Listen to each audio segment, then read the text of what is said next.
Ok, voilà le truc. Je suis une Américaine qui a vécu au Japon dans une famille d'accueil, dans le cadre de mes études à l'étranger. Dimanche dernier, ma sœur d'accueil, Akane, m'a parlé d'un jeu auquel elle voulait jouer, appelé Itori Kakurenbo, ou Cache-Cache Seul, je pense. Bref, Akane disait que c'était amusant et que quelques filles de son école avaient essayé. C'était en fait une façon de jouer à cache-cache avec des fantômes, mais elle ne voulait pas le faire seule. Pour quelqu'un de sceptique, ça semblait plutôt sans danger, j'étais curieuse. Bien sûr, je le regrette maintenant. Peu importe à quel point vous pourriez être sceptique ou curieux, ne jouez pas à ce jeu. Bref, pardon. Akane s'était procuré une poupée dans un magasin, tout à 100 yens, et l'avait appelée Erina. J'ai pu ensuite l'avoir retiré son rembourrage et le remplacer par du riz. Maintenant, j'ai besoin de 2 gouttes de sang.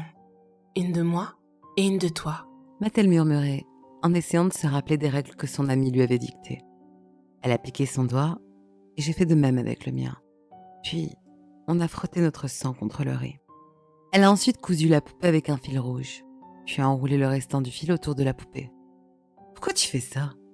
Le rouge est supposé représenter des vaisseaux sanguins. On va les couper ce soir à 3h. 3 heures de l'après-midi ou du matin ? Du matin, idiote. M'a-t-elle répondu avec un sourire narquois. Elle a aussi rempli des verres d'eau salée et tracé des lignes de sel autour de la chambre de ses parents. Et ça, c'est pourquoi ? Apparemment, ça empêche l'esprit d'aller dans la pièce pour te trouver. Donc, on se cachera là ? Non, ce serait pas amusant. Si. Je ne veux juste pas que leur chambre soit détruite. Détruite. Avec le recul, j'aurais aimé que l'on soit resté là-bas, même si ça n'aurait pas été amusant. Si j'avais su ce qui allait se passer, je n'aurais tout simplement pas fait le rituel. Quoi qu'il en soit, on est allé dans la salle de bain à 3 heures. Le reste de la famille n'était pas là. Ils étaient allés rendre visite à la tante et l'oncle d'Akane qui avait récemment eu un nouvel enfant. On a placé la poupée dans la baignoire remplie d'eau et on a crié ensemble « C'est au tour d'Akane et Sarah ! C'est au tour d'Akane et Sarah ! C'est au tour d'Akane et Sarah !» Ensuite, on est sortis en courant de la salle de bain. On a éteint toutes les lumières et on a allumé la télévision qui se trouvait dans notre cachette.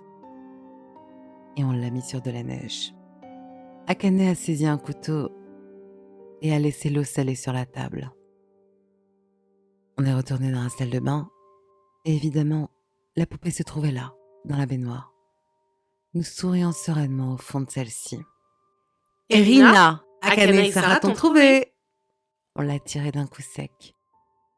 Et Akane l'a poignardée au niveau du cœur, en s'assurant de couper un maximum de fil rouge, avant de la jeter de nouveau dans la baignoire. On chantait « C'est au tour d'Erina, C'est au tour d'Erina, d'Erina, c'est au tour d'Erina. tour d'Erina. » Puis, on est retourné en courant dans la chambre, avec la télévision toujours allumée. On a toutes les deux pris une gorgée d'eau salée en s'assurant de ne pas l'avaler, et on s'est assises à l'intérieur d'un placard, tout en tenant fermement nos verres. Akane a laissé la porte légèrement entrouverte parce qu'elle voulait voir ce qui allait se passer à la télévision. C'était une horrible idée. Aujourd'hui, j'aurais aimé qu'on ait laissé cette porte fermée.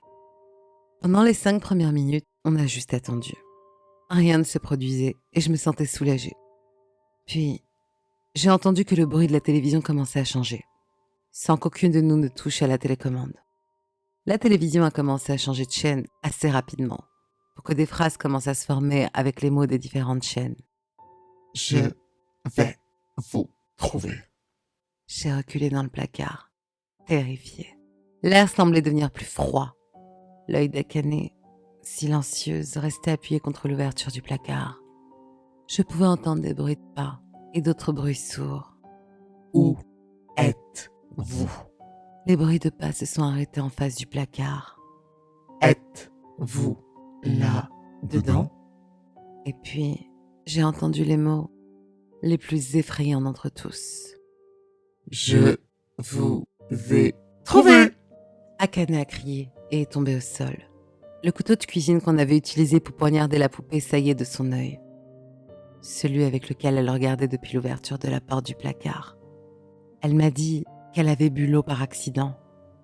Heureusement, aussi terrifiée que je pouvais l'être, J'avais réussi à garder l'eau salée dans ma bouche, tout en empoignant ce stupide verre.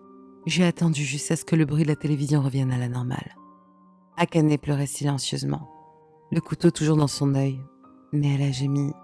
Tu dois mettre fin au rituel. J'ai fait ce qu'elle m'a dit. J'ai erré dans la maison à la recherche de cette stupide poupée. Elle n'était plus dans la salle de bain. Je l'ai retrouvée debout sur le lit d'Akane, souriante. J'ai craché l'eau salée sur elle, puis j'ai crié fortement « J'ai gagné, j'ai gagné, j'ai gagné !» Ensuite, j'ai saisi la poupée fermement. J'ai été jusqu'à la poubelle du voisin et je l'ai plongée dans un bain d'essence avant de cramer cette... Il était 5 heures du matin. Je suis retournée dans le placard et j'ai dit à Akane que c'était fini. Elle est sortie du placard, le couteau toujours enfoncé dans son œil. On a appelé une ambulance. Après une opération, il s'est avéré qu'elle resterait malheureusement aveugle de cet œil. Akane a menti et a dit qu'elle avait trébuché sur le couteau après s'être levée plus tôt pour préparer le petit déjeuner. Ce qui est effrayant est que, bien que j'ai terminé le rituel et que j'ai brûlé la poupée comme Akane me l'a dit, je ne pense pas que ce soit fini. Akane dit qu'elle peut toujours voir Erina se promener dans la maison quand seulement son œil aveugle est ouvert. Je vois également des choses du coin de l'œil. Je ne sais pas quoi faire. On pensait qu'on avait bien fait le rituel, mais peut-être qu'il est toujours en cours. Quelques trucs bizarres se sont produits par la suite, tels que des bruits de pas dehors à 3 heures du matin, la télévision qui change de chaîne et le son qui se déforme. Je continue à faire brûler de l'encens et je garde du sel dans ma chambre pour rester en sécurité, tout comme Akane. Mais si quelqu'un vous aborde et demande si vous voulez jouer à Itori Kakurenbo, épargnez-vous des problèmes et ne le faites pas. J'ai entendu d'après des rumeurs qu'on a mal fait plein de trucs par rapport aux vraies règles du jeu. Mettre du sang dans la poupée est une erreur, ça peut vous me dire. On était supposé mettre des coupures d'ongles à la place. Akane et moi avons l'intention de nous rendre dans un sanctuaire pour demander de l'aide ce dimanche. Et si quelqu'un a un conseil à donner pour savoir quoi faire dans ce cas d'une hantise au Japon, faites-le moi savoir. Certains d'entre vous souhaitent toujours essayer le jeu après avoir écouté ceci. Je le décourage fortement. Si ce n'est pas assez, voici les indications les plus sûres. Utilisez un porte-mine, pas un couteau. L'esprit va vous blesser avec la même arme que vous avez choisi d'utiliser s'il vous trouve.